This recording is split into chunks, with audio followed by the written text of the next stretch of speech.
But this is happening all over the country. Low-level, nonviolent crimes that trigger disproportionate mandatory minimum sentences. And I'm part of the problem. I have not spoken out against these sentences. I have failed you. I failed Julian Barley.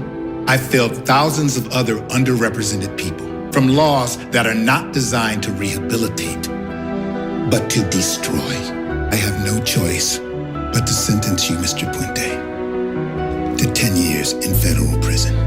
That was a scene from For the People. It was a shame that show was canceled because it was probably the most accurate depiction of federal court and federal prison in the history of courtroom dramas. If you're watching this TikTok right now or on Instagram right now and you watched For the People and you've never known anybody that's been affected by federal prison and federal court, that is 100% true. During the 7 years and 9 months I spent in prison, I met so many people who had been affected by mandatory minimums like the Armed Career Criminal Act and the mandatory minimums for certain drug weights, sometimes on their first time out. Did you know that a pocket full of crack, cocaine, or methamphetamine could get you 10 years in federal prison?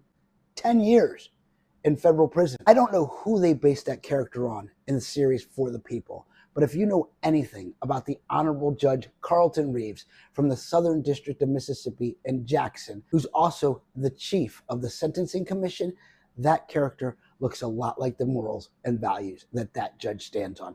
He's one of the judges that's fighting against the mandatory minimums and the career offender enhancements. There is a couple of things that you can do about it. You can join FAM, which is Families Against Mandatory Minimums. You can join for free, you can donate, you can keep up with the information. You can always stay tuned to Federal Prison Tips, of course. And right now you can head over to federalprisontips.com and look for the story about the sentencing amendments. I have a link there to where you can comment on the upcoming sentencing amendment changes until the middle of March. You can go there, you can do it free.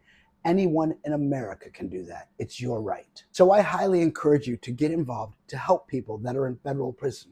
Yes, many of them deserve to go to federal prison for at least a little bit of time, but not these harsh mandatory minimums that pretty much doom somebody for the rest of their lives. At federalprisontips.com, the company that I created after spending nearly 8 years in federal prison, we help the justice impacted navigate the federal prison system from indictment to reentry and everywhere in between.